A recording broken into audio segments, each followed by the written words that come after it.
Dear students, in our last video, we seen about the principle of operation of the DC generator. And now in this video, we want to see about the generated EMF or EMF equation of a generator. So in order to derive the EMF equation of a generator, definitely we have to consider some parameters. And what are those parameters means? Phi is the flux per pole in Weber, and Z is the total number of armature conductors, and P is the number of generator poles, and A is the number of parallel paths in armature, and N is the speed of the generator in RPM, that is rotation per minute, and E is the EMF induced in any parallel path in the armature, and EZ is the generated EMF in any one of the parallel paths. So according to Faraday's law, the EMF generated can be per conductor can be given as d phi by dt. So this is the EMF generated per conductor. So for n number of conductors, we write the EMF equation as n into d phi by dt. And for the direction point of view, we can write the EMF equation as minus n into d phi by dt. However, here we consider the only the number of the average EMF generator per conductor. So the average EMF generated per conductor is equal to d phi by dt, and the flux cut per conductor in one revolution d phi is equal to here p into phi. That means the flux developed in the how many number of poles that machine consisting of. So p number of poles that machine consists. So the total flux per conductor in one revolution can be given as the phi into p. In the similar fashion, the speed I already known that rotation per minute is equal to n. So that is the revolutions per 1 minute. So the revolutions per 1 second is what? N by 60. So for one revolution, what is the time means? That is the reciprocal of the number of revolutions per second. That is 60 by n. So this is we consider as dt. So for according to Faraday's law, we have the EMF equation. EMF generated is equal to d phi by dt. So d phi is the p into phi, and dt is the 60 by n. So by substituting those two, we get d phi by dt is equal to p phi divided by 60 by n, that equal to p phi n by 60. And similarly, the number of conductors in one parallel path can be given as the Z by A. So for Z by A number of conductors, what is the EMF generated? P phi n by 60 into Z by A volts. So here where A is the 2 for wave winding and A is the P for the lap winding. That means our armature winding will be divided into two types. What are the two types? Wave winding and lap winding. This will be see in our future discussion. That means next slide. So coming to the armature windings of the electrical generator, that means electrical DC generator. The windings of the armature will be classified into two types. What are the two types? Lap winding and wave winding.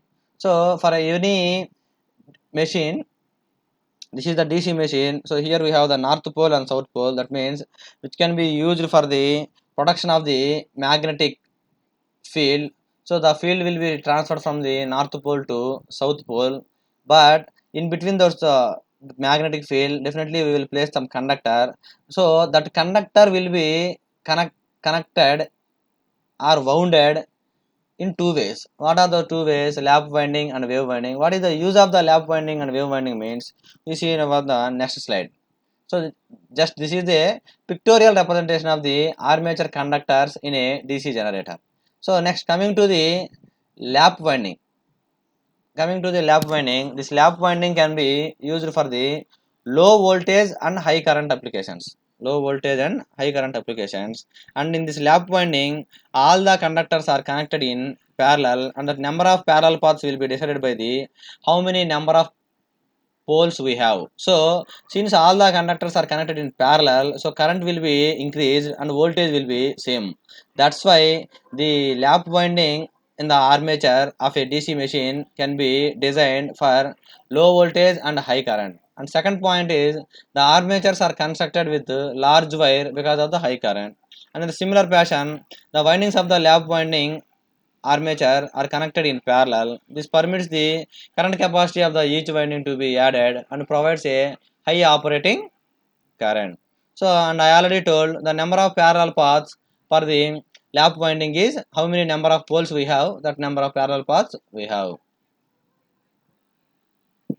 And similarly for wave winding, so this wave winding is useful for the designed for high voltage and low current. That means here all the conductors are connected in series, and all the those conductors will be represented with only two parallel paths. Two parallel paths. So for the wave winding, the number of parallel paths are two, and since all the conductors are connected in series, so when any two elements are connected in series, voltage will be increased and current will be same. So that's why the wave winding can be used for the high voltages and low currents, and all the windings are connected in series. And when the windings are connected in series, the voltage of the each winding adds, but the current capacity remains the same. I already told in this video itself.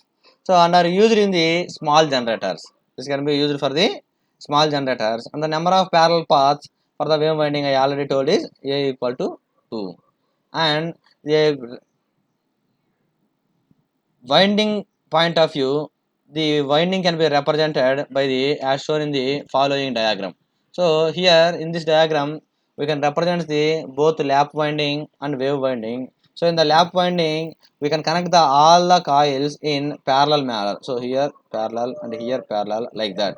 And similarly coming to the wave winding, we can go for the winding in this manner, in this manner, in this manner, like this, like this. So in the wave winding, by observing itself, the parallel paths will be only two parallel paths, that is two for the wave winding, and the number of parallel paths for the lap winding is that number of poles. So this is also the diagramical representation of the lap winding. So here also for every pole we have to connect the number of parallel paths. So like the diagramical representation is like this. So here how many number of parallel paths are, how many number of poles are there, that number of parallel paths is there, and that number of brushes is there in case of the lap winding. And similarly in case of the wave winding, all the conductors are connected in series, and those will be represented with two parallel paths only. So this is about the wave winding. And in this next slide we will see about the what are the differences between the lap winding and wave winding. So these are the following differences. These differences I already told in the previous discussion in the same video. So that means in the lap winding, the starting end of the adjacent coils as shown in the figure. That means the finishing end of the one coil is connected to the starting end of the another coil like in this manner. And the wave winding is designed like this in a wave manner. And the EMF generation is low because number of conductors in parallel path is less. And similarly the EMF generation is more because the number of conductors in the parallel path is more. And the number of parallel paths equal to number of poles, and the number of parallel paths equal to 2. And it is suitable for the low voltages and high current applications, and this is suitable for the high voltages and low current applications. So however, in addition to the lap winding and wave winding, some terminologies are there in the armature windings. So what are those terminologies means? Conductor, turn, coil, coil side, front pitch, back pitch, pole pitch, like that. So what are the various terminologies in the armature windings are? First one is the conductor. So what is the conductor? If you have the entire conductor, in that the active part of the wire where EMF is induced, that only we consider as the conductor. That means entire wire is not a conductor. What is conductor? The active part of the wire where the EMF is induced is called a conductor. And next one is the turn. Turn means two conductors are called a single turn. These turns may be either a multi-turn or single turn. That means every two conductors will be represented in more number of wires also. So this will also see in the same slide. And coil, some number of turns are called as coil, and a coil may be a single turn or multi-turn. And coil side, one edge of the coil is called as coil side. So one coil with any number of turns have the two coil sides. That means this one is the one coil side and this one is the one coil side for every coil. And here the coil consisting of three turns. This is also considered as a coil, and this entire section is called as one coil side, and this entire section is called as one coil side. That means for every coil which is consisting of a single turn or multi-turn consisting of the two coil sides. So this is about the some terminologies in the armature windings, and the remaining terminologies in the armature windings are single layer and double layer windings. That means if you have one coil side in one slot, then that is called a single layer winding, and if you have a even number of coil sides in a single slot is called a double layer windings. And the next terminology of the armature windings are pole pitch, and coil span, and full pitch, short pitch. So the pole pitch is nothing but the distance between the two adjacent poles. So here we have north pole and south pole. So the distance between the two adjacent poles is called as pole pitch. So the pole pitch normally can be given as slot per pole. And similarly, coil span is the distance between the two coil sides of a coil is called coil span. It is also called as coil pitch. So the coil pitch may be sometimes equal to the pole pitch and sometimes less than the pole pitch.